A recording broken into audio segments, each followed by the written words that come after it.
vocês têm me recebido aqui. Eu quero voltar mesmo, porque é tão gostoso estar num lugar onde nós nos sentimos tão bem, entre irmãos, família do Senhor, irmãos que amam a palavra de Deus, que têm interesse em aprendê-la e que nos tratam assim com tanta alegria. Eu e minha família temos gratidão a Deus e também a vocês pelo modo carinhoso com que vocês têm nos recebido aqui em Pendotiba.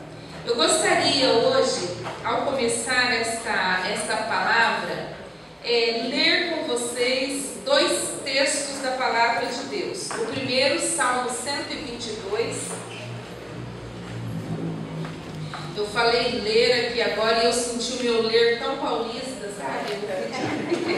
Vocês devem ter doído no ouvido de vocês a voltinha que meu R deu aqui agora. Salmo 122, a partir do versículo 1, que diz assim: Alegrei-me com os que me disseram, vamos à casa do Senhor. Nossos pés já se encontram dentro de suas portas, ó Jerusalém. Jerusalém está construída como cidade firmemente estabelecida. Para lá sobem as tribos do Senhor para dar graças ao Senhor, conforme o mandamento dado a Israel. Lá estão os tribunais de justiça, os tribunais da casa real de Davi. Orem pela paz de Jerusalém.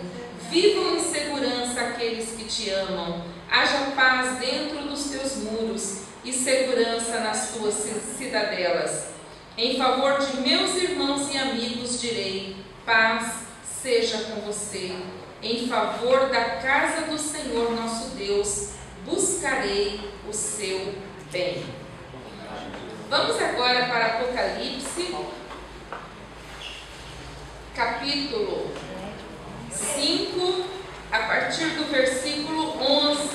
Do versículo 11 até o versículo de número 14. Apocalipse, capítulo 5, a partir do versículo 11, que diz assim: Então olhei e ouvi a voz de muitos anjos, milhares de milhares e milhões de milhões. Eles rodeavam o trono, bem como os seres viventes e os anciãos, e cantavam em alta voz: Digno é o Cordeiro que foi morto, de receber poder, riqueza, sabedoria, força, honra, glória e louvor. Depois ouvi todas as criaturas existentes no céu, na terra, debaixo da terra e no mar, e tudo que neles há, que diziam: Àquele que está assentado no trono e ao Cordeiro, sejam o louvor, a honra, a glória e o poder para todos sempre.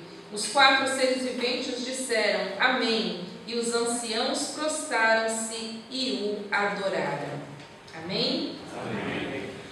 Bom, nesses dias que nós estamos estudando sobre o culto ao Senhor, nós temos falado desde o primeiro dia sobre a importância do culto, como que o culto ele deve ser central na vida do crente.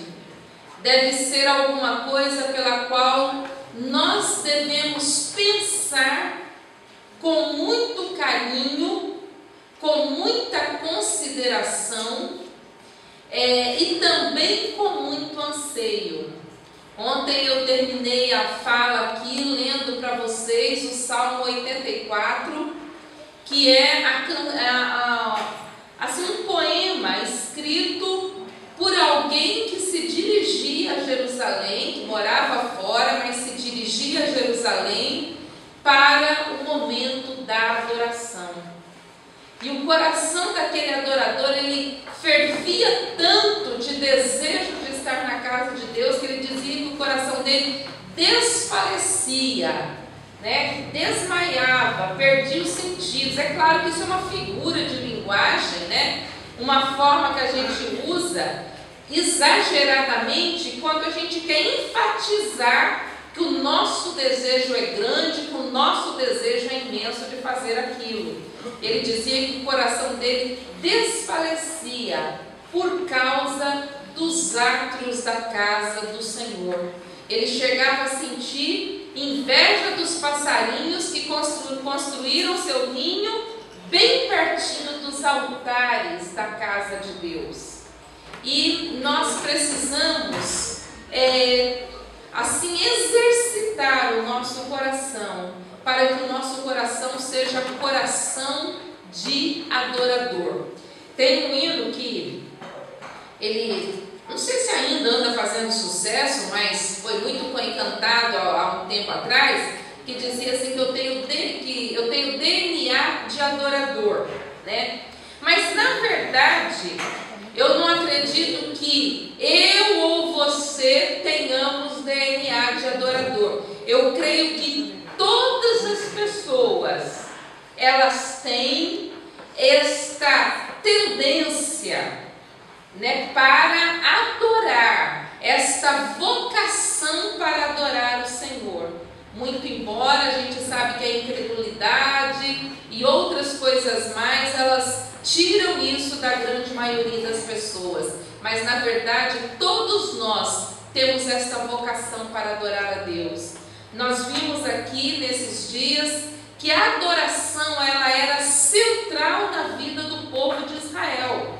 Povo que Deus escolheu para que ele fosse referência para os outros povos, para as outras nações, né? Tanto é que Deus dá ordens específicas para esta nação, sempre dizendo: olha, vocês são meu povo, vocês não vão proceder assim, porque eu sou o Senhor de vocês. E esta nação tinha como central na sua vida a adoração. E hoje eu li com vocês um texto em Apocalipse que mostra que a adoração também será central na vida do céu. Então olha bem, a gente precisa considerar algo tão importante na nossa vida para fazê-lo com toda seriedade e com toda responsabilidade. Porque como nós vimos aqui ontem, há tentações que rondam a adoração. Tentação da gente desviar o foco. Tentação da gente fazer o culto não pensando no Deus Santo que deve ser adorado, mas nas pessoas que a gente quer alcançar, nas pessoas que a gente quer agregar ou segurar na igreja. Na verdade, nós sabemos que tentações rondam a adoração e até mesmo a nossa vida. A nossa vida, principalmente nos últimos tempos, né? Nos últimos anos, todos nós temos vivido uma vida tão agitada, tão corrida, que a gente não tem tempo para nada. Todo mundo sabe que quanto mais facilidades, mais dificuldades. Quanto mais facilidades a gente tem para fazer alguma coisa, quanto mais sofisticados são os carros, menos eles estão podendo andar por causa do trânsito, né? A gente tem a facilidade hoje de falar com as pessoas facilmente, em qualquer lugar que a gente estiver pelo celular, mas isso também acaba, às vezes, dificultando tanto a vida, que toda hora está no celular, toda hora está falando com alguém. Então a vida hoje, ela está tão corrida, tão tomada, o tempo que nos sobra é tão pouco, que se a gente não toma conta, as correrias, a facilidade, o progresso, ele vai roubando de nós este desejo de adorar ao Senhor. Nós vivemos aqui no Brasil um tempo de crescimento econômico. Isso aí é inegável. Pode ser que muitas pessoas ainda tenham grandes dificuldades, mas se essas pessoas fizerem comparação com os tempos passados, meu Deus, como a nossa vida anda próspera, não é, em relação àquilo que já foi no passado. E aí a gente vê assim, meus irmãos, talvez não seja uma situação que vocês aqui nessa comunidade enfrentam. Aqui nessa comunidade, que eu digo, aqui nessa igreja enfrentam. Porém, é uma realidade que já toma conta de muitas igrejas em muitos lugares nesse país. E é o que aconteceu já com outros países no mundo, como, por exemplo, países da Europa e países da América do Norte, como os Estados Unidos.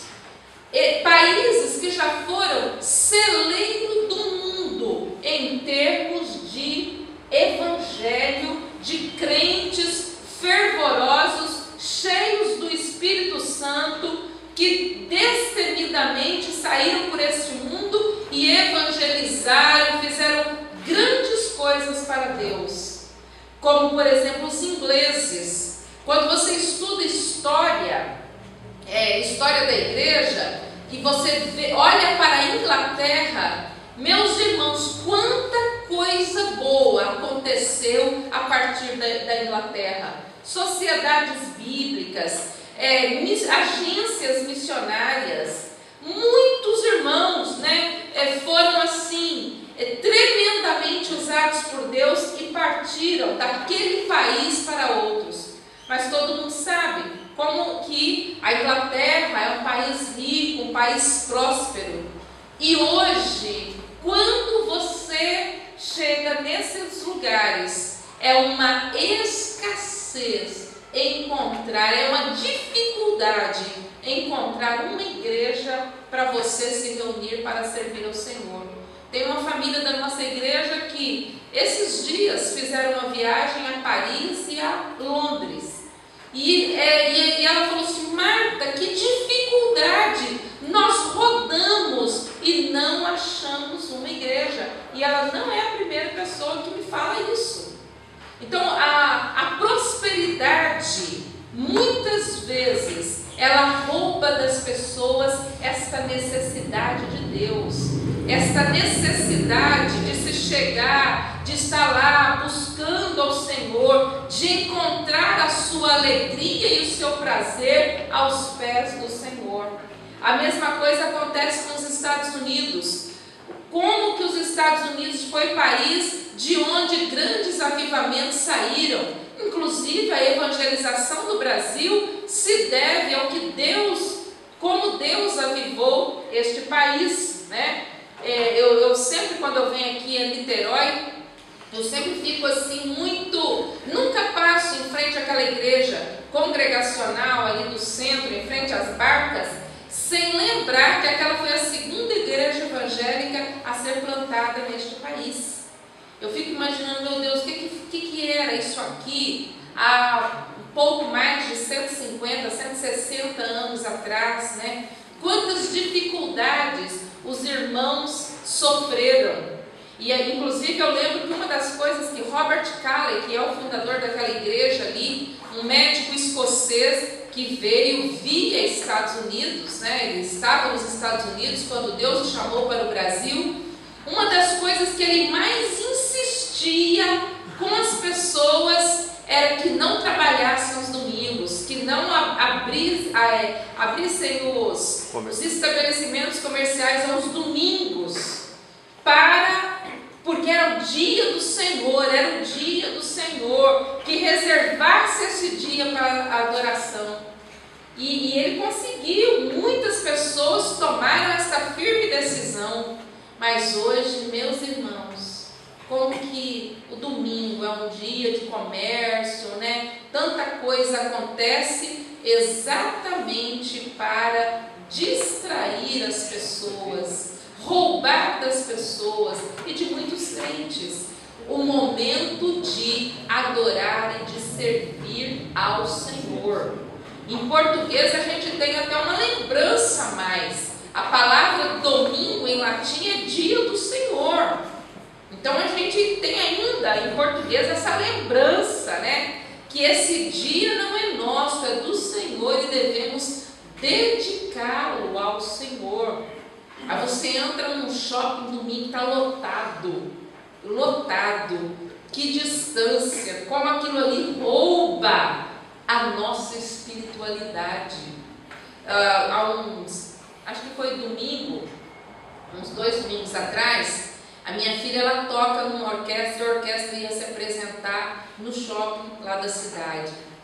E nós fomos levá-la e esperar, a apresentação foi bem rapidinha. E a gente estava lá, e eu estava andando naquele shopping domingo e falei assim, Jesus, esse não é o meu lugar.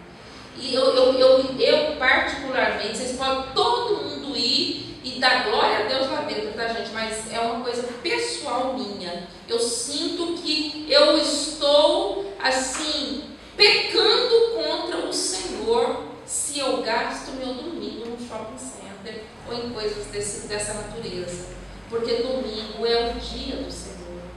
É o dia do Senhor. Vocês podem ver que quando a gente perde isso, a nossa vida vai entrando num estado de frieza. E eu estava falando desses países, nos Estados Unidos, irmãos, quantas igrejas evangélicas estão fechando. Eu tenho um amigo que estudou comigo no seminário, ele é pastor numa igreja para latinos. Então, eles alugaram um salão de uma grande igreja. Então, quem fala espanhol, né, vai para esse culto. E ele disse que a igreja linda, maravilhosa, se reúne nela 30 pessoas para o culto no domingo de manhã. E ele fez ainda uma consideração: 30 pessoas idosas. E eu estava contando isso para o pastor Mark, e ele falou assim: quando esses 30 morrerem, a igreja fecha. Porque é isso que tem acontecido muito. Muitas igrejas fechando. Igrejas na Inglaterra que foram assim, púlpito, eu quase falei palco, púlpito de grandes pregadores, viraram estacionamento, shopping. Eu vi uma reportagem na TV de uma igreja que virou um shopping, um shopping pequeno, um lugar de comércio, que, olha só, eu falei com meu marido, meu Deus, olha o tamanho da profanação. Eles mantiveram os aparatos da igreja. Então você vai andando, fica muito claro que aquilo foi uma igreja, porque tem púlpito, gasofilaço, sabe? Principalmente essas igrejas mais antigas, que essas coisas eram mais tradicionais assim. Então, irmãos, olha, a gente não pode pensar que este não é um perigo que pode nos atingir. Olha para a situação do Brasil. Temos prosperado muito economicamente, porém a gente não pode permitir que esta prosperidade ela roube de nós o lugar que é do Senhor Jesus. Porque se o Senhor sai do lugar que lhe é devido, todas as outras coisas desmoronam. Porque o Senhor é o firme alicerce no qual nós construímos a nossa vida.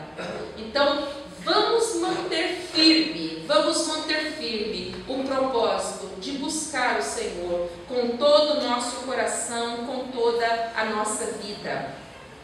Hoje, a proposta de hoje é restaurando a adoração. O que a gente faz para restaurar a adoração?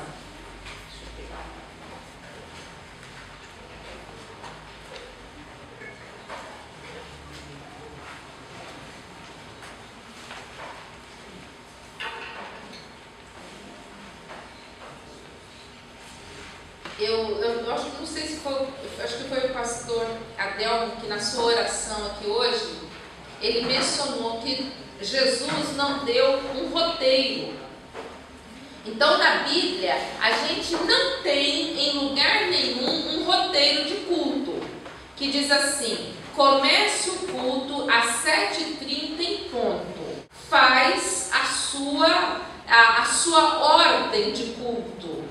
Na verdade, não é pecado se o pastor, ele fala assim, a primeira coisa que nós vamos fazer hoje é recolher a oferta. Não, está errado, imagina eu vou sair dessa igreja, porque onde já se viu, a oferta é depois do culto. Não é assim, né? Não é assim.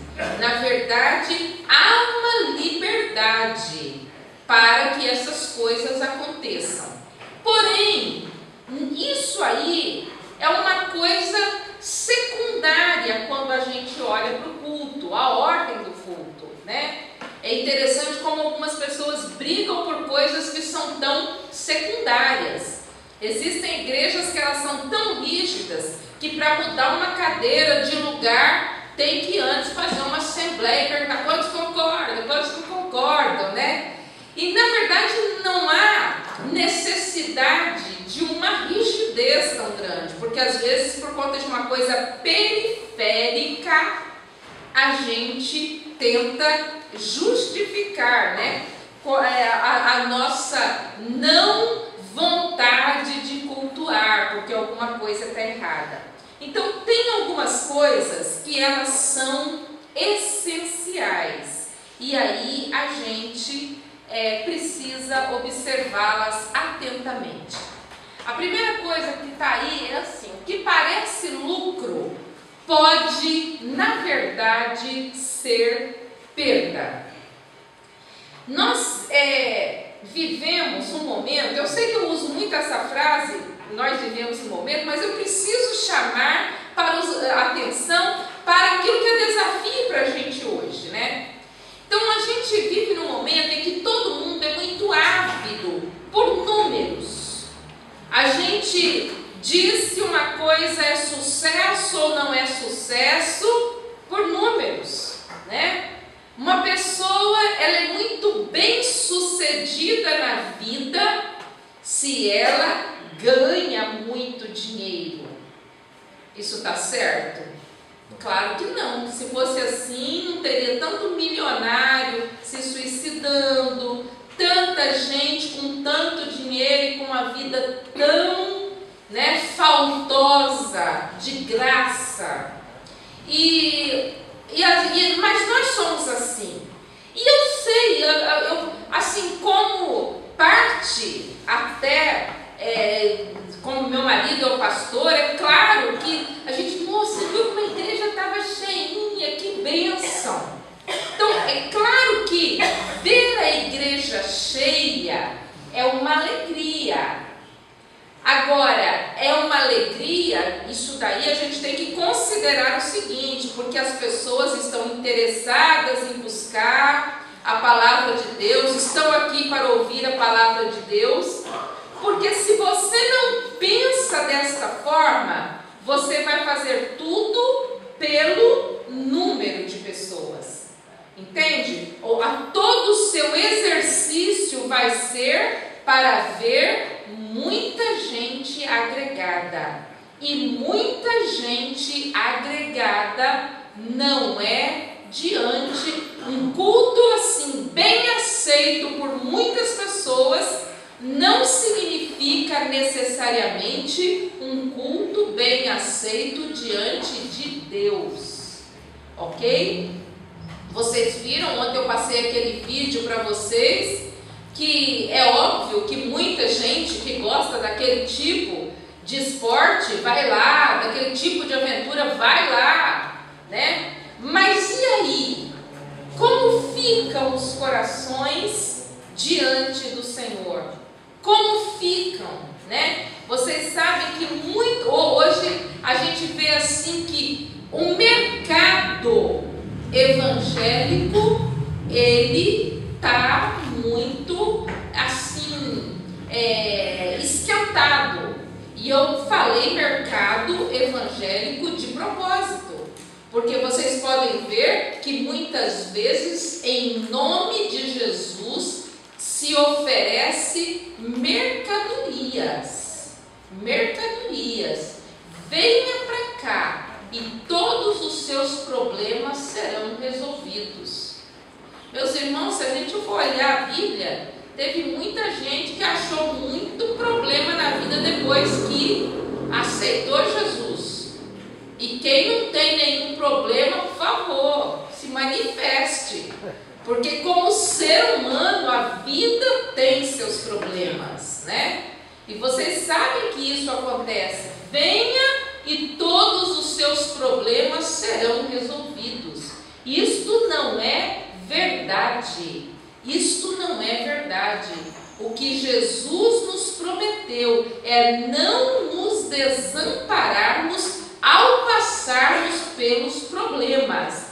Mas problema todo mundo enfrenta. Os seus primeiros discípulos, está ali registrado nas Escrituras, enfrentaram a morte, enfrentaram a boca das feras, enfrentaram o desprezo do mundo para servir Jesus. Eu fico pensando nesses que prometem que todos os seus problemas serão resolvidos. O que eles fazem com Hebreus capítulo 11, com o livro de Jó e com muitas outras histórias de pessoas que passaram por grandes tribulações, mas não abandonaram a sua fé. Então a gente precisa lembrar disso, que hoje se faz qualquer coisa por números, Não fique deslumbrado com números. O que Deus se importa é com a atenção, a atitude do nosso coração. Segundo lugar, a adoração digna do Senhor é teocêntrica. Pode passar aí. A adoração digna do Senhor é teocêntrica. O que é teocêntrica?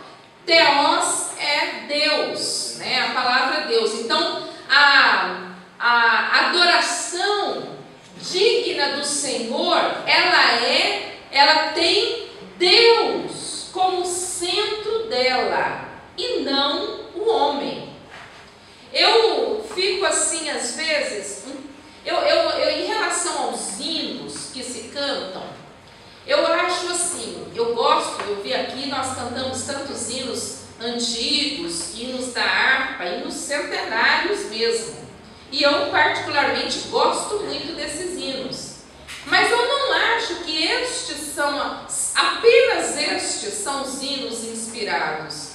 Porque quantos servos do Senhor são tão inspirados hoje também para escrever tantos belos hinos, não é verdade? Tem hinos que tocam a vida da gente profundamente e foram hinos escritos ano passado, mês passado. Então, na verdade, este tipo de inspiração não acabou.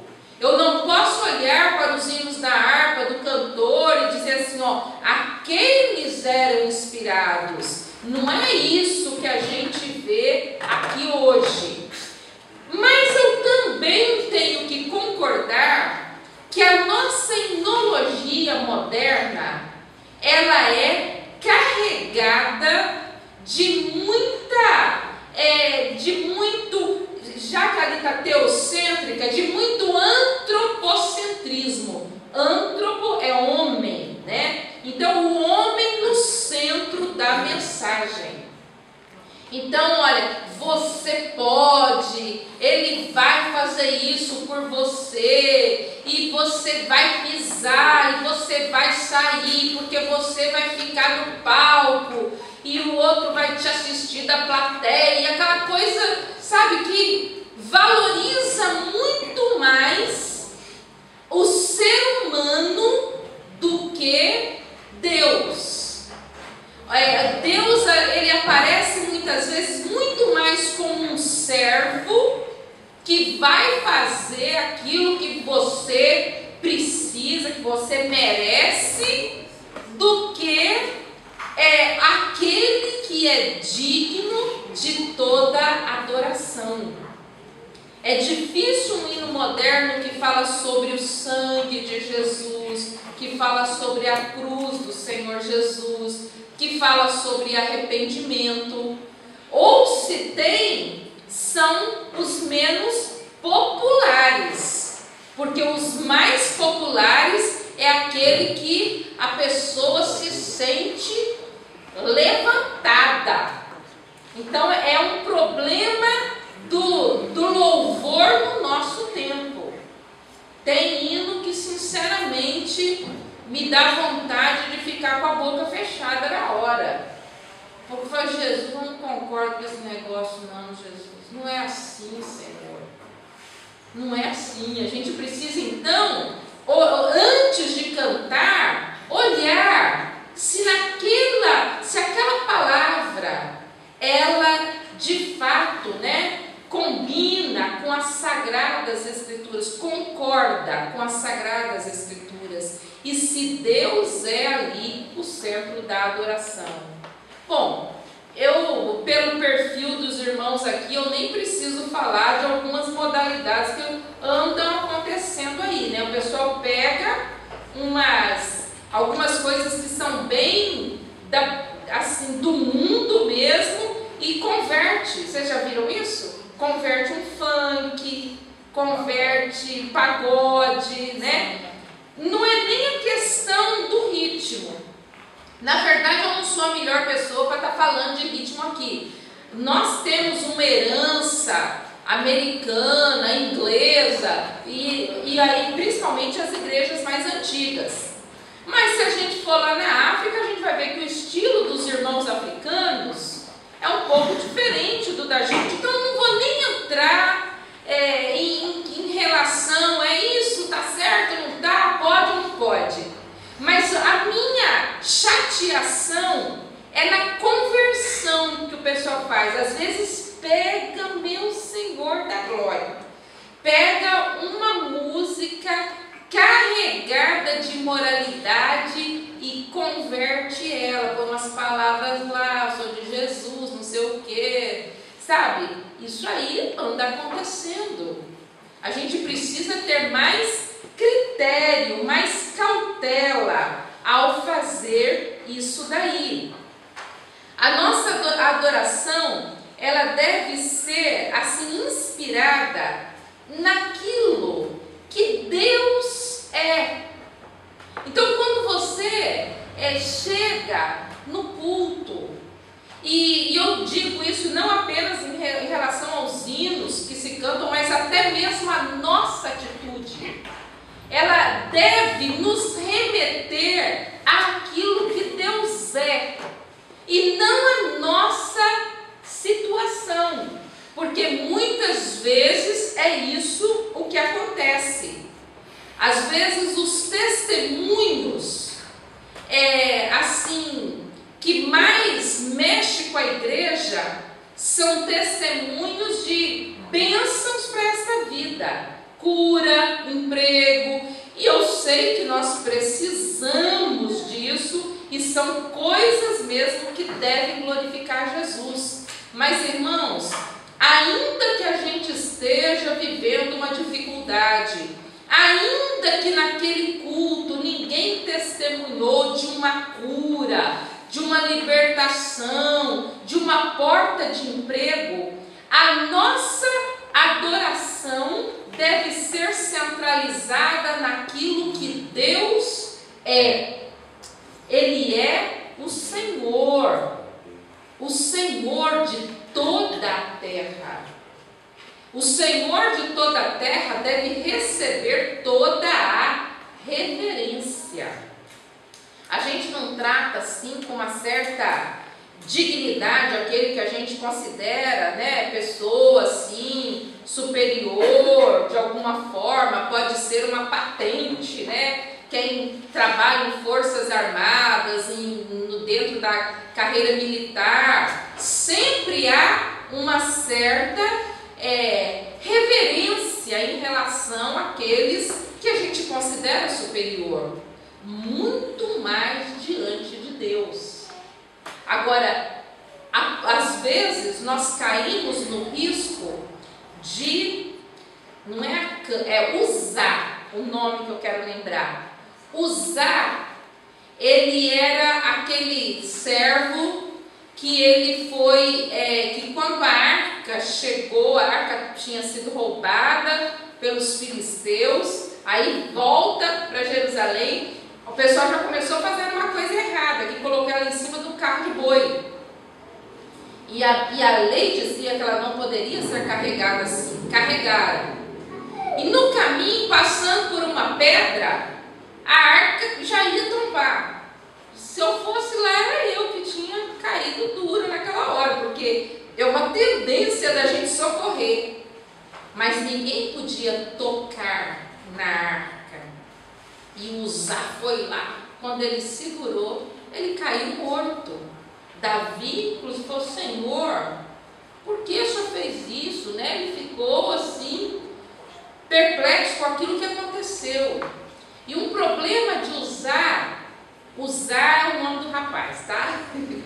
O problema de Uzá era que ele estava tão familiarizado com o sagrado que ele tratou o sagrado como não deveria ser tratado. O mesmo aconteceu com os filhos de Eli. O pai era o sacerdote, ele lidava assim tanto com as coisas de Deus, que daí a pouco eles começaram a abusar daquilo que é sagrado. E isso a gente precisa tomar cuidado. Às vezes é tão costume nosso fazer que a gente lida como se fosse uma coisa qualquer.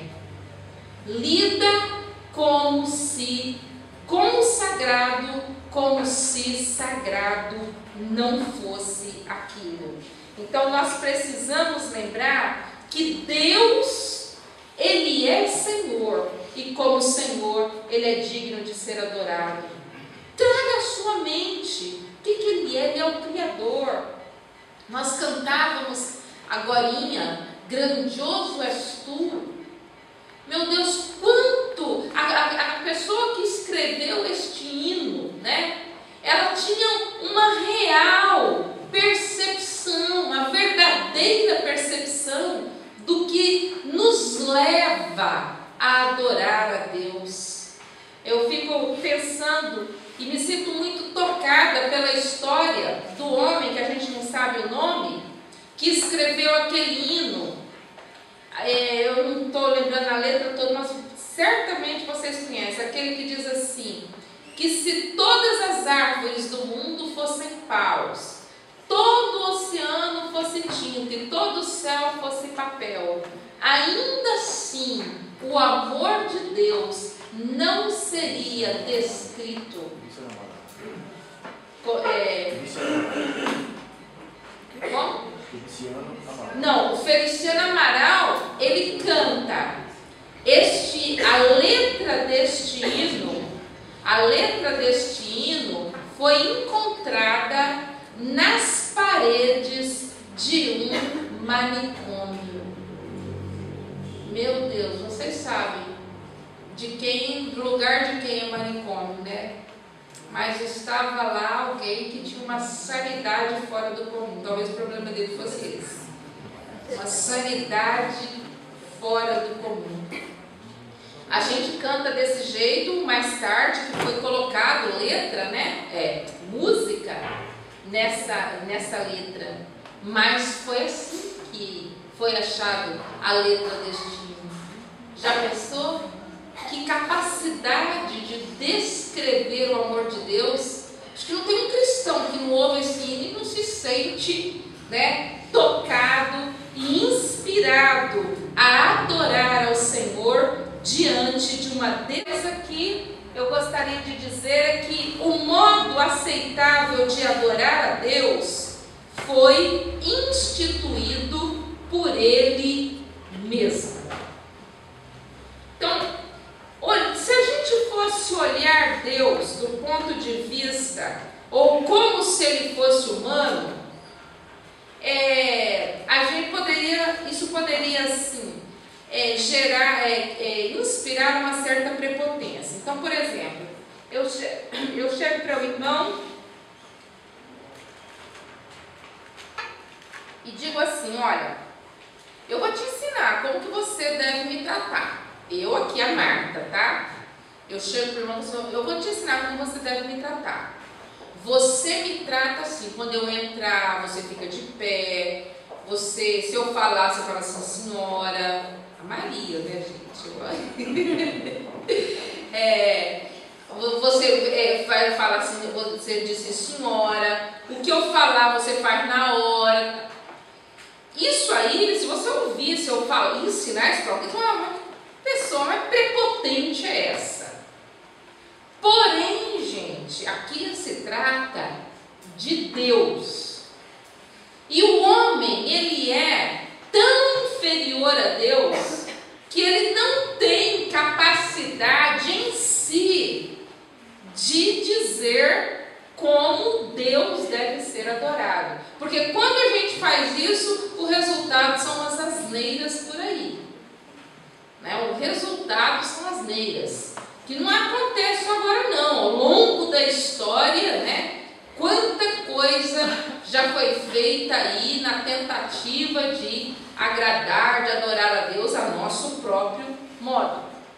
Então, o modo aceitável de adorar a Deus foi instituído por Ele mesmo. O culto não pode ser a nosso bel prazer, como fez Jeroboão. Segundo Calvino, o problema está no padrão que o homem estabelece para Deus. Ele o analisa partindo de si mesmo, do seu gosto e das suas preferências, não percebendo a distância que existe entre nós pecadores e o Deus soberano. Então nós precisamos lembrar que parâmetro para nós adorarmos a Deus é dado por Ele mesmo, por Sua palavra. É a palavra de Deus que tem que nos inspirar. Próximo, a adoração tem que ser em espírito e em verdade. Nós já falamos sobre isso daí, quando nós falamos ontem sobre a necessidade de fazer com o coração. Na verdade, principalmente a gente aqui no Brasil, a gente tem assim, o cristianismo, porque o catolicismo é um ramo do cristianismo, ele traz muitas formas que a pessoa, cumprindo isso, ela se considera satisfeita. Por exemplo, essa semana que passou, eu moro numa cidade vizinha, Aparecida do Norte. Então, quantas pessoas, quantos peregrinos na Via Dutra indo a pé, para aquela cidade, porque acredita que aquela forma é uma forma de prestar o seu culto, direcionado errado, acredita que é uma forma de prestar o culto. Então, agora, será que só neste segmento do cristianismo corre esse risco? Claro que não. Eu não faço isso, eu não faço aquilo, eu faço assim, eu vou na igreja todo dia, eu faço desse jeito, eu tenho esse cargo na igreja, essa função, então eu faço direitinho. Não é assim. Coração precisa sempre estar em perfeita sintonia com aquilo que a gente faz diante do Senhor. Precisa ser baseado na revelação bíblica e precisa ter Cristo como o único e verdadeiro mediador. Agora eu queria, eu acho que não tem aí esse slide, mas eu queria mostrar para vocês como, e até eu gostaria que tivesse participação de vocês. Podem falar, eu não brigo se falar. É muito possível que eu não consiga responder todas as perguntas, mas aí eu fico na dúvida também, vou ter oportunidade de sair a caça, de saber se alguém consegue me responder também. Mas eu gostaria de olhar com vocês um pouco para as Escrituras e mostrar como a gente pode aprender com os cultos da Bíblia. Você vai ter culto em toda a Bíblia, em toda a Bíblia. Você vai ter incentivo ao culto, como por exemplo nos Salmos, a organização do culto no Antigo Testamento, ordem no culto para a igreja, né? Ordem no culto para a igreja. Hoje mesmo eu estava lendo aquele texto de 1 Coríntios, aí eu pensei, acho que eu vou ler esse culto aqui, esse texto que fala sobre culto. Mas aí lá no meio diz assim, não permito que a mulher fale na igreja. Eu falei, não vou ler esse não, porque vai complicar a coisa. Mas se vocês quiserem, a gente pode falar sobre isso. Se alguém tiver dúvidas sobre isso, se alguma das mulheres da igreja não toma o microfone aqui por medo daquela palavra, a gente pode dizer o que estava acontecendo ali para Paulo falar aquela palavra. Mas a gente vê exemplos de cultos. E até eu tive a oportunidade de, junto com meu esposo, escrevermos uma revista de escola dominical só sobre culto. E o que nós fizemos foi pegar alguns cultos da Bíblia para fazer aí, então, uma reflexão sobre o nosso culto. Bons exemplos, maus exemplos, né? Alguém quer arriscar aí, lembrar um culto da Bíblia para a gente ver o que aconteceu e pensar um pouquinho sobre ele? Vamos lá. Se ninguém acha falar, eu vou achar que vocês não leem a Bíblia. Vocês nunca viram culto na Bíblia. Opa, salvou a igreja. Não, na verdade eu achei de suma importância esse tópico de número 3, eu acho, na minha concepção. É o modo aceitável? É que se a irmã puder fazer isso, em reprisar isso para a classe, é uma coisa de suma importância e para as pessoas pegarem, mas assim, eu fui pegando com jeitinho.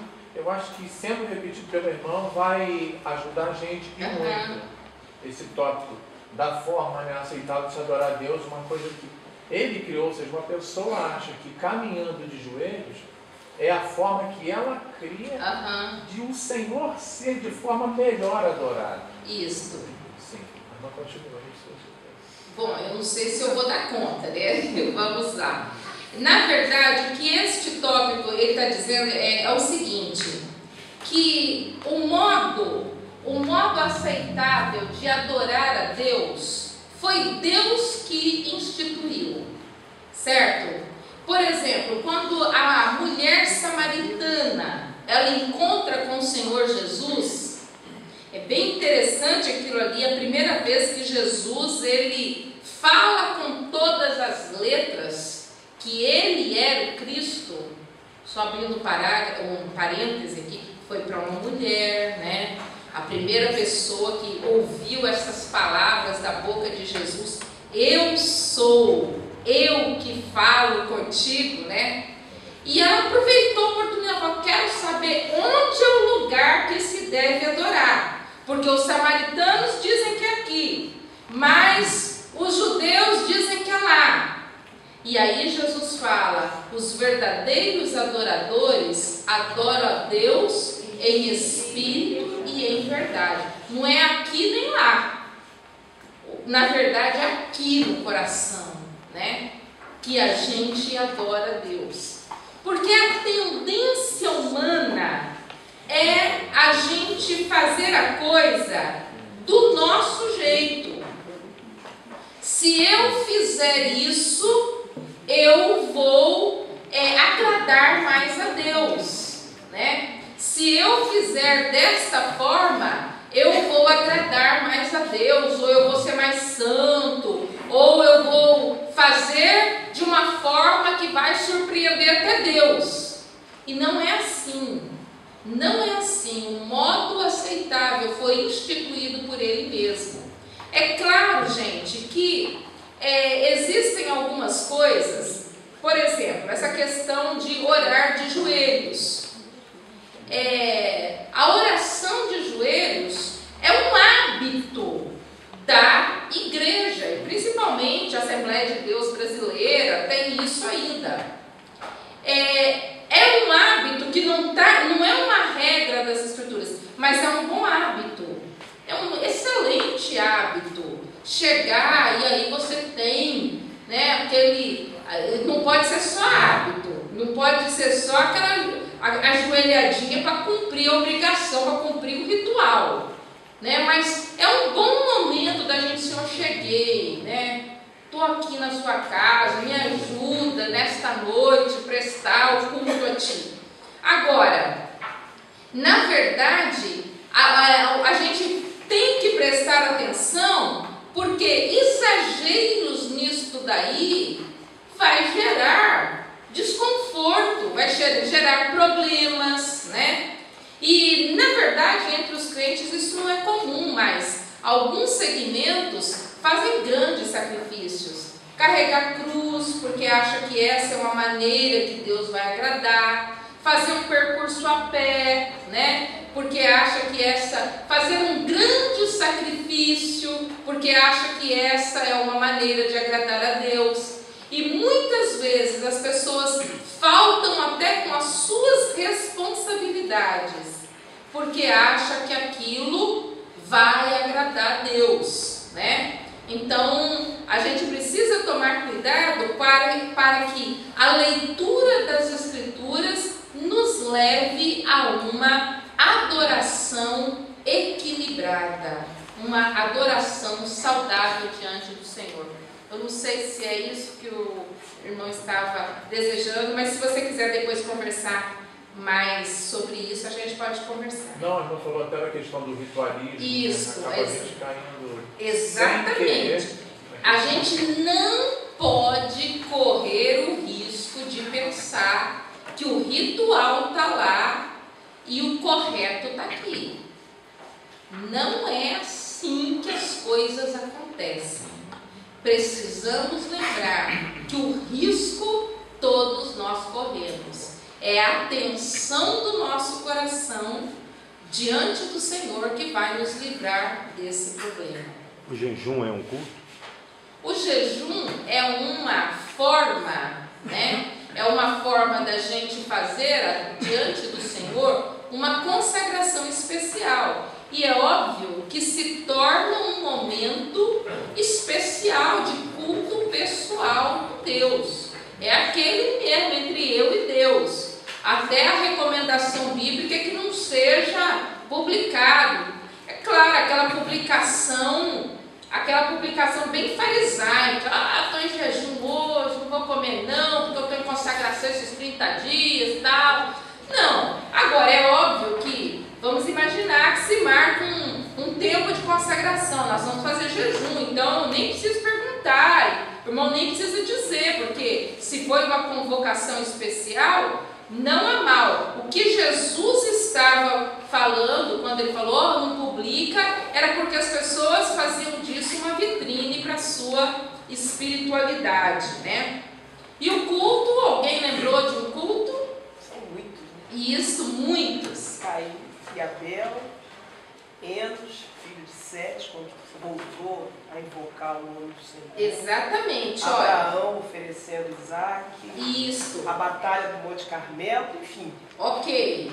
Então, aqui está, né, os dois que nós escrevemos a respeito, foi exatamente o culto de Caim, o primeiro. O primeiro, assim, é a lição número 4, porque primeiro a gente falou sobre o culto, mas o primeiro culto que nós mencionamos é isso, é o culto de Caim. Caim achava que podia manipular Deus com a sua oferta. Ele podia proceder de qualquer jeito e aí chegar lá bonitinho e oferecer o culto a Deus. E o culto de Abraão é a entrega sem reservas. Ontem a senhora enfatizou sobre a oferta, que as pessoas têm mania de ofertar muito para que seja muito bem sucedido, certo? Como se explica isso se a Bíblia nos diz que nós devemos ofertar com liberalidade? E também, se eu vi isso hoje, Com alegria e fartura. Isso, eu usei uma outra versão. Então vamos atentar, não sei se todo mundo ouviu. O que eu coloquei aqui ontem não foi assim que as pessoas trazem a oferta na tentativa achando que aquela oferta ela vai assim manipular Deus a seu favor. Na verdade, a oferta não existe para Deus. Essa questão de quantidade, ela é uma coisa que nós pensamos assim. Quando Jesus viu a viúva ofertar, ele falou, ela deu mais, porque ele entendia o sacrifício dela. Na verdade, gente, liberalidade no ofertar é uma bênção. É uma bênção. Quem consegue ter liberalidade para ofertar bastante, isso é uma bênção para a sua vida. Não existe restrição. Existem até situações, assim, casos de empresários que eles chegaram a inverter. Ao invés de dar o dízimo para Deus, eles ficaram com o dízimo e eles deram o restante para Deus. Você está entendendo? Isso é uma bênção quando a pessoa tem liberalidade, ela oferta com fartura, usando a sua expressão. Eu acho muito bonita uma história, que é uma história atual aqui do Brasil. Se meu marido estivesse aqui, ele ia falar o nome da fábrica, mas até é bom eu não lembrar, aí fica na incógnita.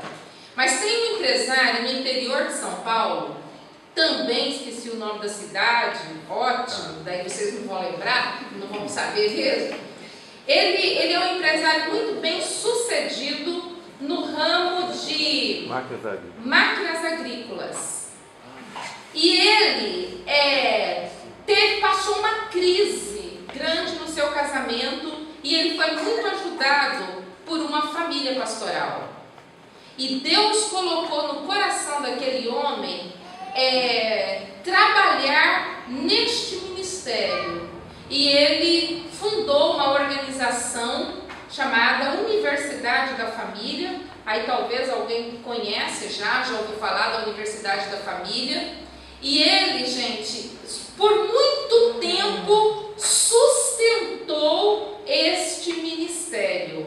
E inclusive, ele é uma pessoa que tem cursos de gerenciamento fora do Brasil, e ele usa essa capacidade dele de gerenciar para trabalhar na Universidade da Família. Mantém a fábrica dele, continua sendo uma fábrica ainda.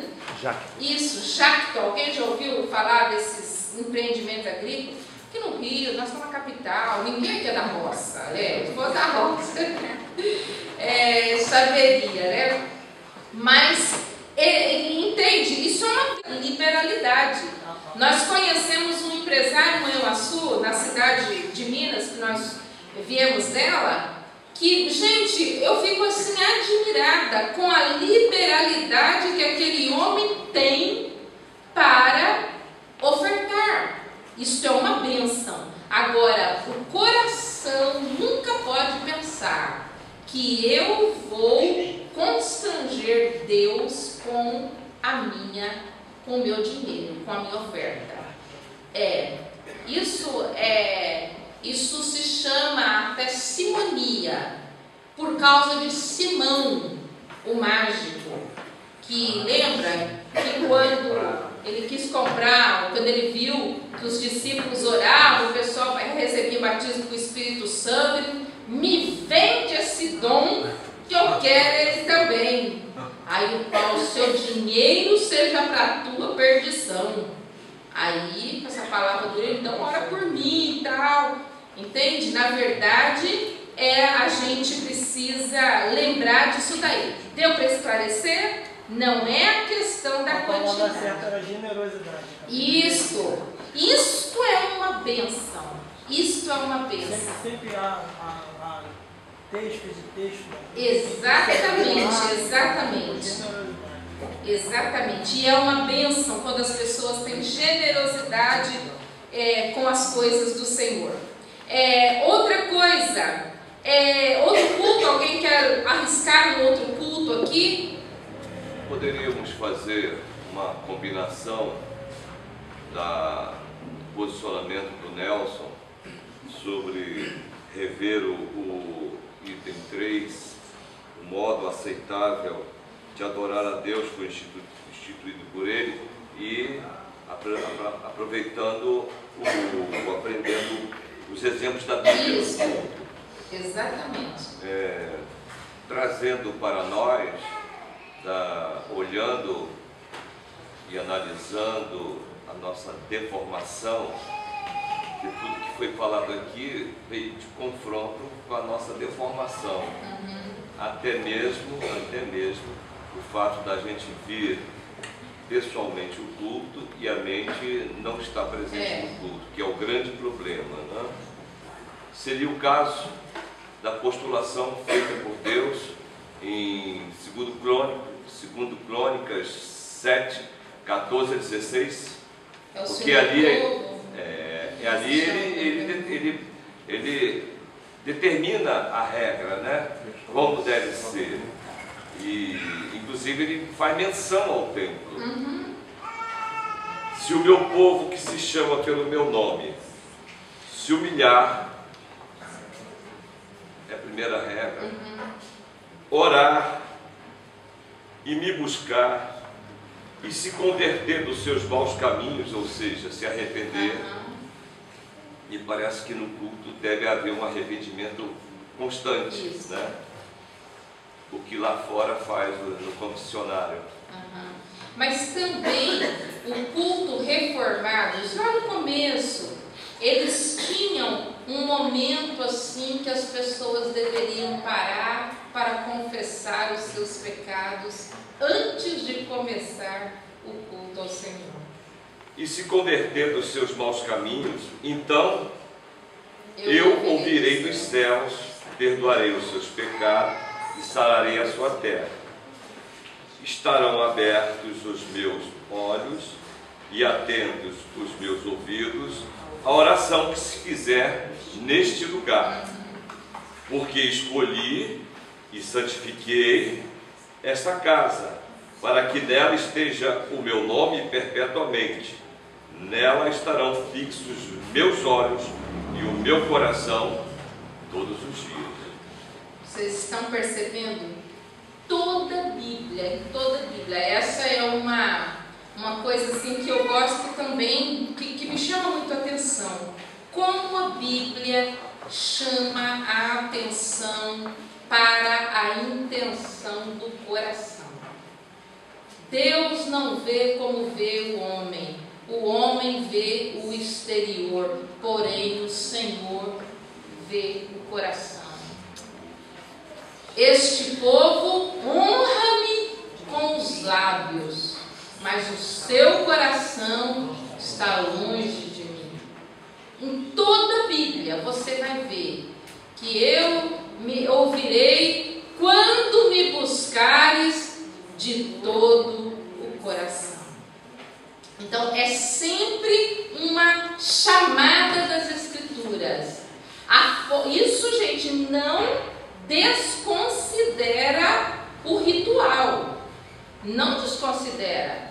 A ceia é um ritual. Vamos ficar em pé, vamos ajoelhar, vamos cantar. Não está errado. Inclusive importante. É importante. Porque quando as pessoas até sabem o que vai acontecer, elas dão mais atenção, elas podem dar mais atenção para a essência. Elas não ficam perdidas. O que será que vai ter agora? Entende? Elas já sabem. Elas então podem concentrar naquilo que é novo, na mensagem, né? Agora, sempre há esta atenção, esta chamada. Deus olha para o coração. Alguém quer lembrar de algum outro culto aí?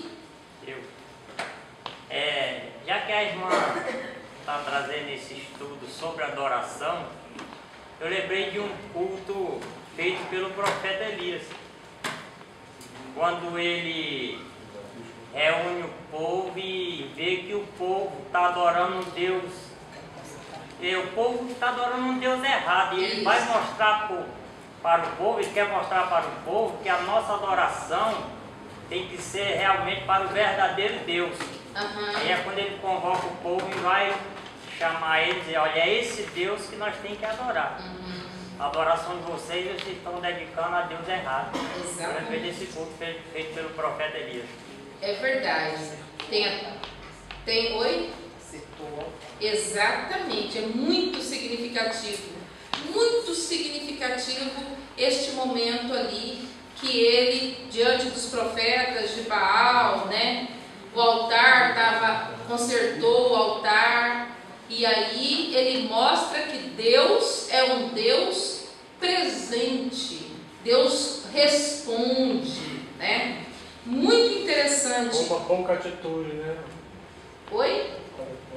Uma pouca atitude dele. Exatamente. Que os falsos profetas fizeram. Ele foi até irônico, né? Chama mais alto, talvez está dormindo, né? E aí ele então conserta o altar, uma coisa significativa naquele episódio. Um culto que eu gosto muito de considerá-lo é o culto de Ana em comparação com Penina. As duas saíam de casa para o momento da adoração, mas a Penina usava a hora do culto para espezinhar a outra. Ainda bem que isso só aconteceu lá naquele dia. Olha as possibilidades do culto. Aí a Ana, olha, aquele é demais. Eu fico pensando, eu sou assim, encantada com a atitude de Ana. Aí ela já estava sofrendo com a Penina, que não era coisa pouca. Já tinha um drama pessoal, que era desejo de ter filhos. Aí ela vai para o culto. E ela chega naquele dia que ela está arrasada, não dava nem para falar, chorava, fazia aquele barulhinho de choro. Aí o pastor da igreja ainda vai dar uma dura nela.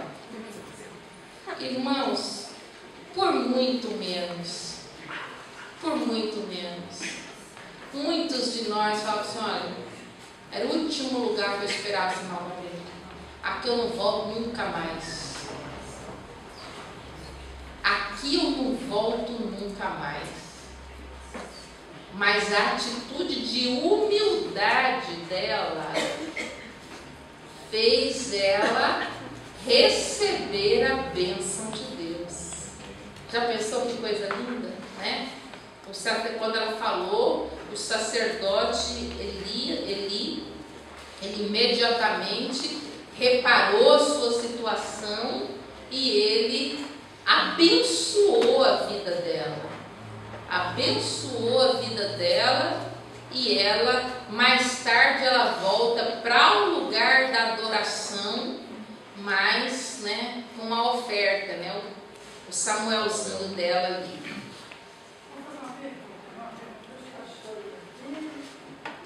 Eu sou muito curiosa, a gente está aqui para aprender. Aplaudir o Senhor com as mãos. Tem igreja que a gente chega e bate palma. Aí poderia explicar isso para a gente? Isso, olha bem. Na verdade, as igrejas, cada denominação, ela tem características próprias. Tem uma frase que eu gosto demais dela. Eu acho que eu li ela de um pastor, um pregador, um escritor que morreu há um tempo atrás, chamado John Stott. Mas eu não sei se é dele. Ele dizia assim, que existem coisas que elas são essenciais. Nessas coisas a gente tem unidade. Existem coisas que elas são não essenciais. Aí nas coisas, deixa eu pensar a frase aqui, nas coisas essenciais. Nas coisas não essenciais, a gente tem liberdade. E em todas as coisas a gente tem amor. Então, existem coisas que são essenciais. Por exemplo, o Senhor Jesus, Ele é central na nossa vida, Ele é Deus. Uma igreja que não considera Jesus como Deus, está errado. Não, a gente não pode chamar de igreja do Senhor Jesus. Tá? Isso é uma coisa, uma doutrina essencial.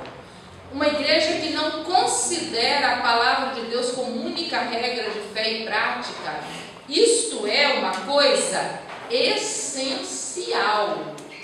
E aí a gente precisa, né, tomar cuidado se alguém diz, não, pode ser a Bíblia, mas pode ser também outros escritos. Isso aí, né, nós temos que ter posicionamento firme.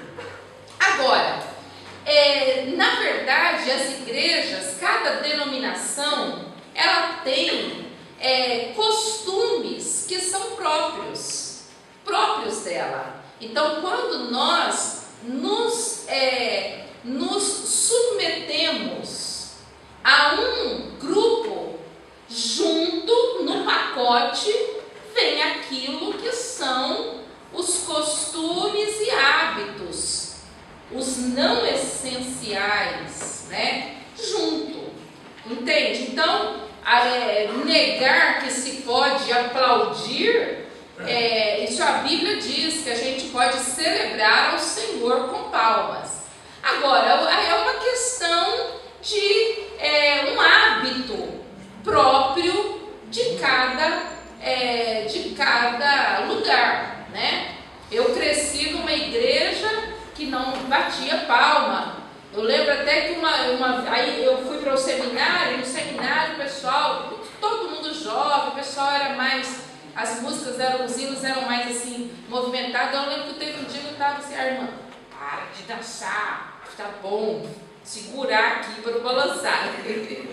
Mas na verdade são assim, costumes que tem, entende? E a gente olha isso com a questão da liberdade que cada um tem dentro da denominação, da tradição na qual Deus o chamou para servir.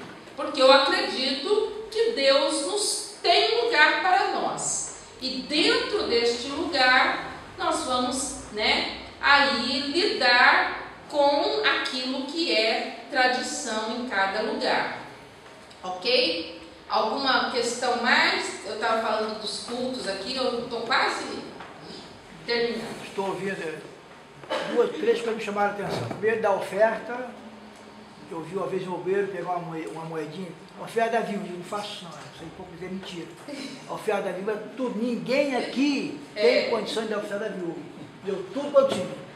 Se eu pegar tudo que eu tenho no meu bolso e colocar, ainda não é todo, porque eu tenho um pouquinho lá no banco. É mentira. Tem minha conta bancária que a repartição deposita todo mês. Minha fé de viúva. Outra, oração. Eu vi um pastor uma vez dizer, fica mandando orar de joelho, assentado. Eu estou cansado, deito a barriga para cima, ora, oh meu Deus. Para mim isso está errado. Porque a Bíblia só fala de orar sentado. Estava sentado com o Espírito Santo. Jesus falou, alguém prostrou-se. Então, eu, por exemplo, eu orei algumas vezes deitado. Pelo menos 15 eu orei deitado. Por quê? Estava doente. Porque eu não podia nem sentar e nem ficar em pé. Eu estava doente, urrando de dor. Fiquei 15 dias em grito. E Jesus me curou. Graças a Deus, Jesus me curou. Para a glória do seu nome. Então, eu entendo. Eu, por exemplo, eu gosto de orar. Só tem duas maneiras que eu gosto de orar. 3 maneiras. Ajoelhado, sentado ou em pé. Às vezes de madrugada eu me levanto para orar, para orar. Oro um pouco deitado, ajoelhado, um pouco sentado, um pouco em pé. Estou orando ao Senhor. Mas, não, ora deitado, aí está errado. Só porque a gente precisa tomar cuidado, porque às vezes não, eu não quero falar a palavra negligência, um descuido, um relaxamento. A terceira coisa, palmas. a Bíblia não pode ser com palmas. Aí há um questionamento. Há uns quer bater palmas, outros quer aplaudir o Senhor assim. Se é bater o Senhor assim, não tem problema. Mas vamos seja bater palmas mesmo, porque segundo alguns teólogos quer bater palmas mesmo. É importante? É. Só que tudo que é importante biblicamente, há um espírito de vulgarizar aquilo que é perfeito. Por exemplo, o pregador está pregando. Sem convocar, sem sentido, perdido no espaço. Aí, dá glória a Deus, poucos. Então, entre dar glória a Deus e aleluia, e bater palma, eu fico com glória a Deus e o aleluia. Por quê? Porque eu vi uma vez, na televisão, o sepultamento de um marginal, que morreu em troca de tiro com a polícia, chefe de tráfico. E quando o caixão desceu, tornou-se vulgarizar a palma. Se é que a palma é importante para Deus, está vulgarizada. Tudo é palma sem sentido. Aí, quando, por exemplo, tem um pregador de televisão que eu até discordo algumas coisas, mas não é o melhor deles. Eu gosto da situação, eu R. Soares. Ele dá a mensagem dele bíblica, prega, uma linda salva de palmas para Jesus. Aí, tudo bem. Mas palma perdida, eu não vejo sentido. Entendeu? Talvez... cada coisa colocada no seu lugar. Exatamente, né? E também, às vezes, a nossa história, ela leva a gente a ter algum cuidado em relação a alguma coisa, né? Às vezes é uma questão pessoal. Eu estou um pouco preocupada ali com a hora, eu sei que a gente não pode atrasar, mas olha bem, a gente olha então para pessoas, esses cultos, ainda tem outros lugares aqui, por exemplo, o fariseu fazia do culto o seu lugar de exibição, exibia a sua espiritualidade. Oh, meus irmãos, que Deus tenha misericórdia de nós, porque o orgulho não era uma coisa assim exclusiva do fariseu, está aí para todos, né? E a gente não precisa de muita coisa não para só um caixotinho, né? Um caixotinho basta, né? Mas João viu no céu uma grande multidão que ninguém podia levantar, nem vontade, tantos que era. E eles estavam com palmas nas mãos. Que palmas é essa? Não é essa aqui, não? Pois é. É isso, eu quero ver se são aplausos ou se era alguma coisa que... Instrumento. Exatamente. Não propriamente instrumento, alguma coisa que poderia... Preciso ver isso daí. Aí eu posso responder melhor. É inegável que há palmas, né? Há palmas desse tipo assim nas escrituras. Mas esse daí eu preciso ver o caso direitinho. Outro culto aqui é o culto de Maria, a irmã de Marta, no qual ela quebra o vaso de alabastro que tinha um perfume dentro. Vaso de alabastro é o material que era feito, né, o vaso. E o perfume ficava lá dentro do vaso de alabastro. E aquele culto daquela mulher, ele vai contagiar todas as pessoas. Verdadeira adoração, uma pessoa que verdadeiramente adora a Deus, as pessoas percebem isso, ela contagia o seu ambiente. Ok. A mulher cananeia também, o próprio Jesus confessou para sua própria. Pois é, nunca vi fé como aquela. A mulher insistia com palavras duras dos discípulos, palavra dura do próprio Jesus. Ele calou na primeira vez. Mas com a insistência dela, ele sabe. Jesus nunca perde o controle, né? quando ele falou aquilo ali, ele sabia exatamente o que ele queria, onde ele iria chegar e o que ele iria mostrar, né? Não querendo monopolizar, não, mas como hoje eu iniciei falando do culto racional, e eu acabei de me lembrar no Velho Testamento de um culto, de um casal que um fez o culto formal e o outro apresentou o culto racional, que foi Manoá e a sua mulher.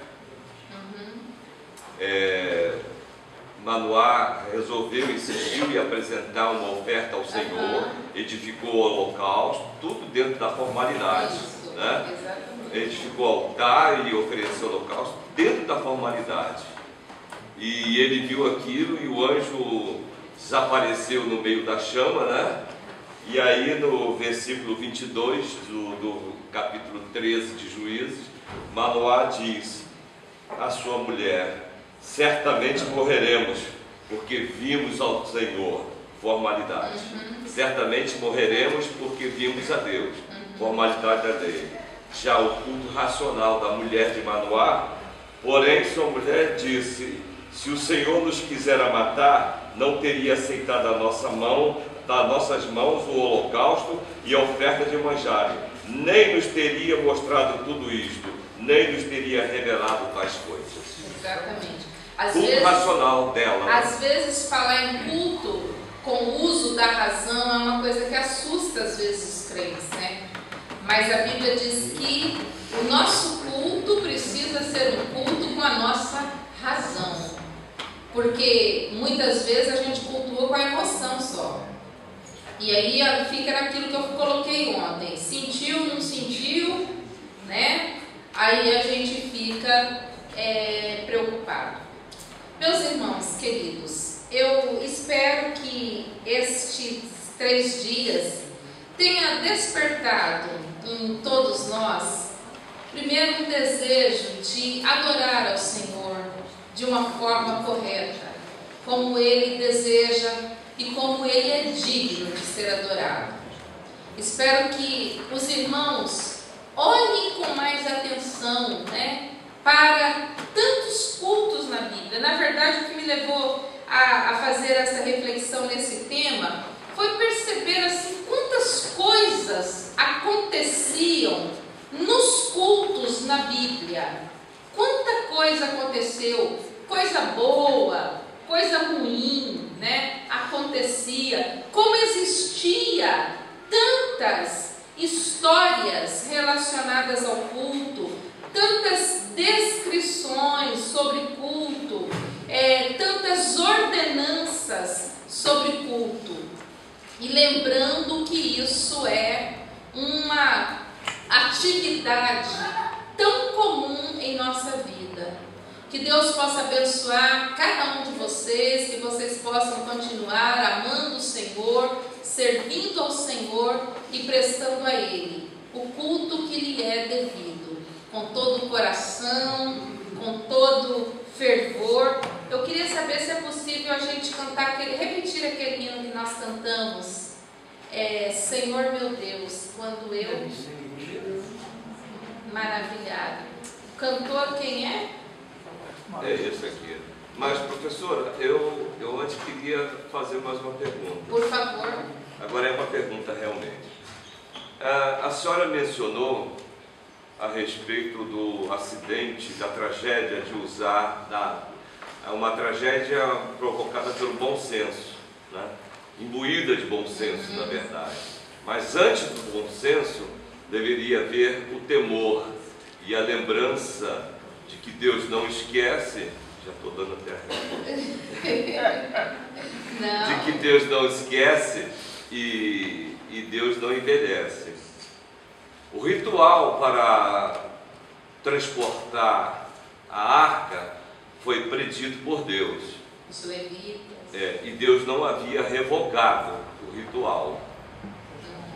E sendo recuperada a arca, a euforia da recuperação foi tão grande que de alguma forma inadequada se colocou a arca no carro de boi. E o culto vai rolando, como nós dizemos, de barriga, né? Sendo empurrado de barriga, sem a observação daquilo que é agradável ao Senhor, que é aquilo que Ele determinou que fosse feito, no padrão de obediência. E aí acontece o trupicão do carro na pedra, e o Uzá se precipita no capricho, no zelo, e morre por zelar, mas zelar errado. E uma coisa que eu acho interessante nessa história de Uzá é a responsabilidade que nós temos em relação às coisas do Senhor também, sobre os outros, sobre a próxima geração. Porque eu coloquei aqui, por exemplo, o que aconteceu nos Estados Unidos, o que aconteceu em alguns lugares da Europa. Na verdade, as pessoas que eu tenho mais assim, dó são os jovens, esses que nascem agora num país ateu, entende? Num país onde não se fala e onde é até proibido, por exemplo, nas escolas se falar o nome de Deus. As principais universidades dos Estados Unidos, elas nasceram primeiro para formar pastores, como Harvard, né, que é uma tão famosa. E hoje é proibido fazer uma oração lá dentro. E nas escolas também, nas escolas públicas, é proibido. E aí eu fico pensando assim, como que nós somos responsáveis pela próxima geração, pelos mais... Que foi o que aconteceu ali? Na verdade, Uzá sofre o dano por uma coisa que não foi inicial. O erro não começou nele, começou lá atrás, né? Ele foi vítima. Exatamente. Do descaso dos pais. Exatamente. Então, eu acho isso importante até em termos assim familiares. As crianças, irmãos, eles aprendem a adorar vendo a gente adorar. Criança aprende por imitação. Então, levanta a mãozinha, tal. Eles vão aprendendo conosco. Descaso de nossa parte gera também descaso nos nossos filhos. Eu acho que eu estava comentando não sei se foi no carro que eu comentei, eu só sei que eu já comentei isso aqui, que eu me esqueço de uma família na igreja que eu falei, eu senti falta de vocês no domingo. E crentes mesmo, sabe? Porque eles, inclusive crentes já, desde foram criados na igreja. Ele fala assim, a gente não vê porque a gente levou os meninos para assistir a estreia do Batman. Eu falei, oh meu Deus, que é isso que esses pais estão fazendo com esses filhos? E tá cheio, gente. Eu só citei um caso aqui, mas eu sei que eu não estou sozinha, não passo vergonha sozinha, não. Citei um caso lá da minha igreja, mas eu sei que eu não passo vergonha sozinha, não. Isso é uma coisa assim muito comum. Então nós ensinamos os outros. As nossas atitudes, elas são atitudes que elas vão influenciar a vida de outras pessoas. Amém? Amém. Que Deus nos abençoe. Vamos cantar em pé para terminarmos? Eu termino a minha parte.